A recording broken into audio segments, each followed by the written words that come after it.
بسم اللہ الرحمن الرحیم۔ سیدنا عمر ابن خطاب رضی اللہ تعالیٰ عنہ فرماتے ہیں کہ عن قریب کچھ لوگ پیدا ہوں گے جو قرآن کریم کی غلط تعبیر سے دین میں شبہات پیدا کر کے تم سے جھگڑے کریں گے۔ انہیں سنتوں کے ذریعے پکڑو، کیونکہ سنت سے واقف حضرات کتاب اللہ کے صحیح مفہوم کو خوب جانتے ہیں۔ رواہ الدارمی۔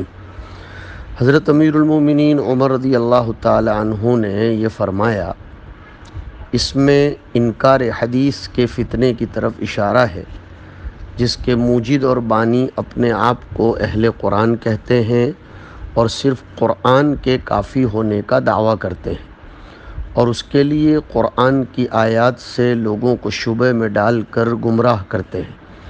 حضرت عمر نے فرمایا کہ ان کی پکڑ سنت و حدیث سے کرو، یعنی علماء حدیث جو قرآن کے ساتھ حدیث کا گہرا علم رکھتے ہیں، ان کو چاہیے کہ وہ ان بے لگام اور خود ساختہ مفسرین کو سنت و حدیث کے ذریعے لگام دے کر پکڑیں اور غلط روش سے ان کو دور رکھیں، یا اس میں مطلق ان لوگوں کا ذکر ہے جو بلا علم دین کے قرآن کی تشریح کرتے ہیں اور اس میں شبہات نکال کر لوگوں کو گمراہ کرتے ہیں۔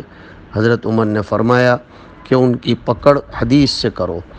وجہ یہ ہے کہ حدیث قرآن پاک کی تفسیر بھی کرتی ہے، لہذا کسی آیت کی تفسیر حدیث میں آئی ہو تو اسی کو سامنے رکھ کر آیت کو سمجھنا چاہیے، ورنہ محض عقل کی بنیاد پر یا لغت کی بنیاد پر قرآن کی تفسیر نہیں کی جا سکتی۔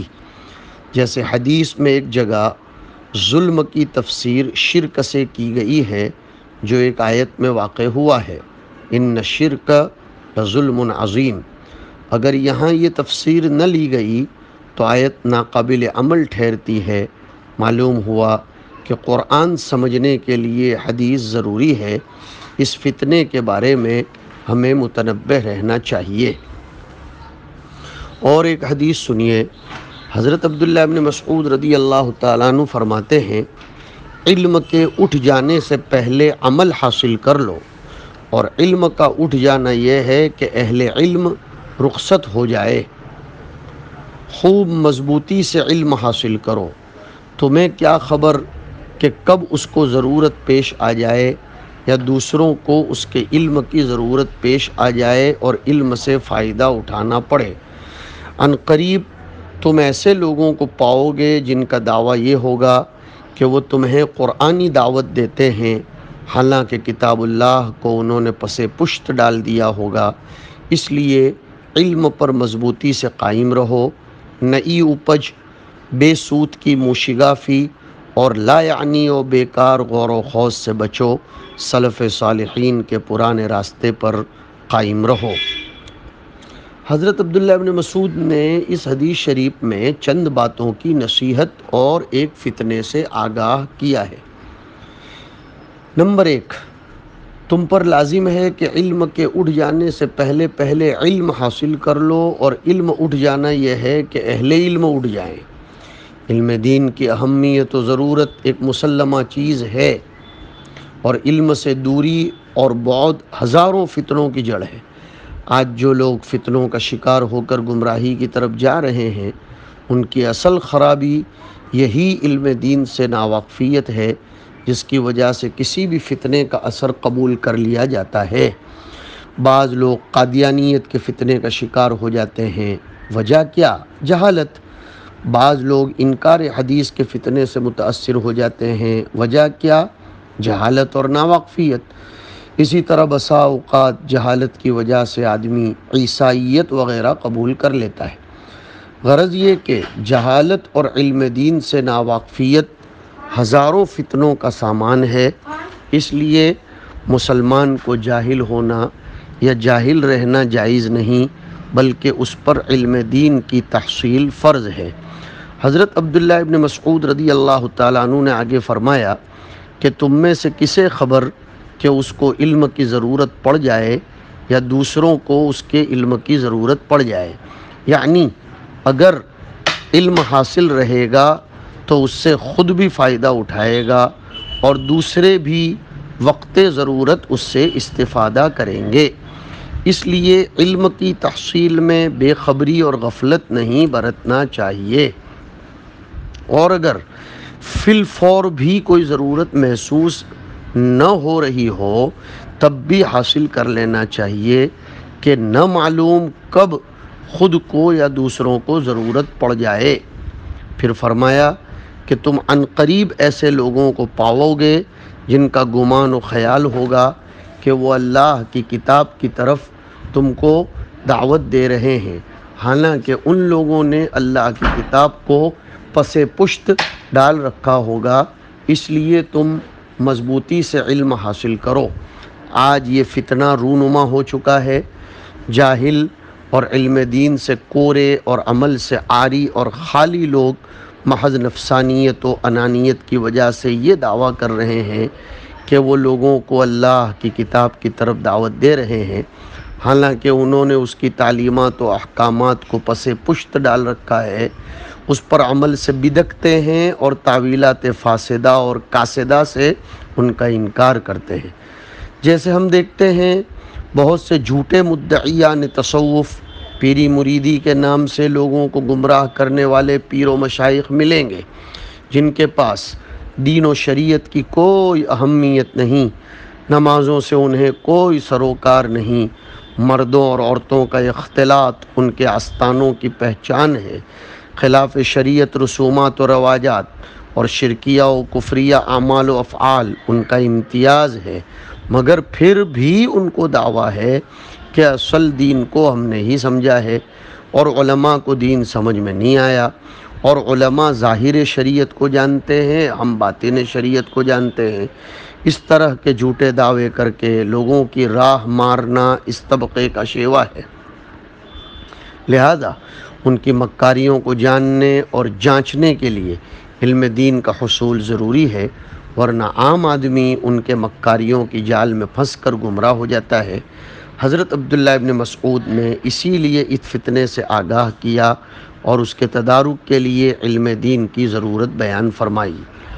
آگے فرمایا کہ دین میں بدعت اور نئی بات سے بچو، اس میں بدعت کے فتنے سے اپنے کو بچانے کا حکم دیا ہے۔ اسلام کی نظر میں سامعین، بدعت انتہائی معیوب، مکروہ اور بدترین کام ہے۔ اس کے بارے میں بڑی شدت برتی گئی ہے، کیونکہ بدعت شریعت سے بغاوت کا نام ہے، مگر وہ شریعت کا لیبل لگا کر لوگوں کے سامنے آتی ہے۔ من احدث فی امرنا ھذا ما لیس منہ فہو رد۔ امام مالک نے فرمایا کہ جس نے اسلام میں کوئی بھی بدعت پیدا کی اور اس کو کوئی اچھا کام سمجھا تو اس نے یہ دعویٰ کیا کہ نعوذ باللہ محمد صلی اللہ علیہ وسلم نے رسالت کی ذمہ داری ادا کرنے میں خیانت کی، کیونکہ اللہ تعالیٰ تو یہ فرماتے ہیں کہ آج میں نے تمہارے لیے تمہارے دین کو مکمل کر دیا، پس جو بات اس وقت دین نہیں تھی وہ آج بھی دین نہیں ہو سکتی۔ غرض یہ کہ اسلام میں اس کی کوئی گنجائش نہیں کہ نئی بات پیدا کی جائے اور اس کو کار ثواب سمجھا جائے۔ حضرت عبداللہ ابن مسعود نے اسی کی طرف توجہ مبذول کرائی ہے۔ آگے فرمایا کہ تعمق یعنی دین میں بیکار منہ شگافیوں سے بچو۔ اسلام دین فطرت ہے جس میں سادگی و بے تکلفی ہے، اس لیے اسلامی احکام کے لیے منطقی طرز استدلال اور فلسفیانہ منہ شگافیوں کے بجائے نہایت ہی عام فہم طرز استدلال اور دل لگتے دلائل، سادہ و بے تکلف انداز بیان اختیار کیا گیا۔ اسلامی احکام کو ایسی چیزوں پر موقوف نہیں رکھا گیا، اسی لیے تو فرمایا اتیتکم بالملحۃ السمحۃ البیضاء، بیضاء کا لفظ آیا ہے۔ اس میں دقیق فلسفیانہ مباحث، عمیق سائنسی تجربات کے محتاج امت کو نہیں بنایا گیا، بلکہ امت کے لیے وہ امور شروع کیے گئے جس کو عام سے عام آدمی بھی معلوم کر کے عمل میں لا سکتا ہے۔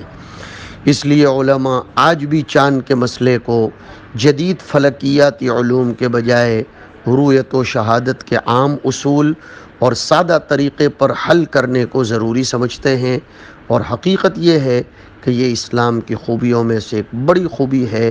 غرض اسلام میں تعمق اور بیجا دقت پسندی بالکل پسندیدہ نہیں ہے۔ آگے فرمایا کہ عبداللہ ابن مسعود کی اس حدیث میں آیا کہ بول چال میں تکلف و بناوٹ سے بچو، کیونکہ تکلف اسلامی مزاج کے بالکل خلاف ہے۔ اسلامی مزاج میں سادگی اور بے تکلفی کی تعلیم ہے، تکلفات سے بچنے کا حکم ہے، اور یہ سادگی ہر چیز میں، کھانے پینے، لباس، پوشاک، رہن سہن، بات چیت، چلنے پھرنے، میل ملاقات، غرض یہ کہ تمام امور میں اسلام اس کو پسند کرتا ہے کہ سادگی و بے تکلفی ہو اور تصنع و بناوٹ نہ کی جائے۔ آج اکثر لوگ اس سے محروم ہیں، ہر چیز میں تکلفات اور بناوٹ کے عادی ہو چکے ہیں، اور اس میں یقیناً یا غالباً دکھاوا مقصود ہوتا ہے۔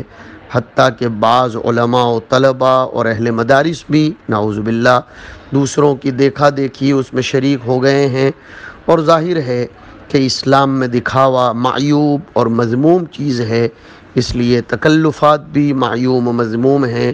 اسی لیے حضرت ابن مسعود نے ان سے بچنے کی تعلیم دی اور سادگی کا سبق دیا، اور پھر فرمایا تم پر پرانا طریقہ لازم ہے، یعنی صحابہ کا طریقہ، لہذا اس پرانے طریقے کو مضبوط پکڑنا چاہیے۔ ایک بات سمجھ لینا ضروری ہے کہ بعض چیزیں دین کے مقاصد میں داخل ہیں اور بعض ان مقاصد کے لیے وسائل اور ذریعے ہیں۔ مقاصد دین میں کوئی ترمیم و تبدیلی کی گنجائش نہیں ہوتی، اس میں قدیم روش اور طریقہ اپنانا لازم اور ضروری ہے۔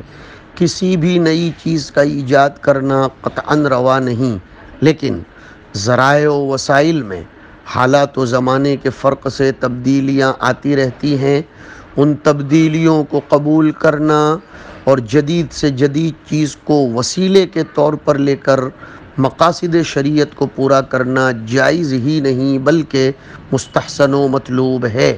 مثلا حج کے ارکان اور اس کی ادائیگی کے طریقے میں تو کوئی تبدیلی نہیں ہو سکتی کہ وہ مقاصد میں داخل ہے، لیکن حج کے لیے جانے اور آنے میں ذرائع اور وسائل مختلف ہو سکتے ہیں۔ مثلا کسی زمانے میں پیدل، کسی زمانے میں اونٹ وغیرہ سواریوں پر، پھر کبھی بحری جہازوں سے حج کے لیے جایا جاتا تھا، اور آج ہوائی جہاز سے پہنچتے ہیں، تو اس میں کوئی حرج نہیں۔ اسی طرح ہر زمانے اور حالات کے لحاظ سے ذرائع اور وسائل مختلف ہو سکتے ہیں، ان کو اختیار کرنے میں نیرو مائنڈڈ، تنگ ذہنی نہیں اختیار کرنی چاہیے۔ عبداللہ ابن مسعود کے اس فرمان میں کہ تم پر پرانا طریقہ لازم ہے، مقاصد کا طریقہ مراد ہے نہ کہ وسائل کا، خوب اچھی طرح سمجھ لینا چاہیے۔ نہ تو بہت زیادہ وسعت مطلوب ہے، نہ بہت زیادہ تنگ ظرفی اور تنگ نظری۔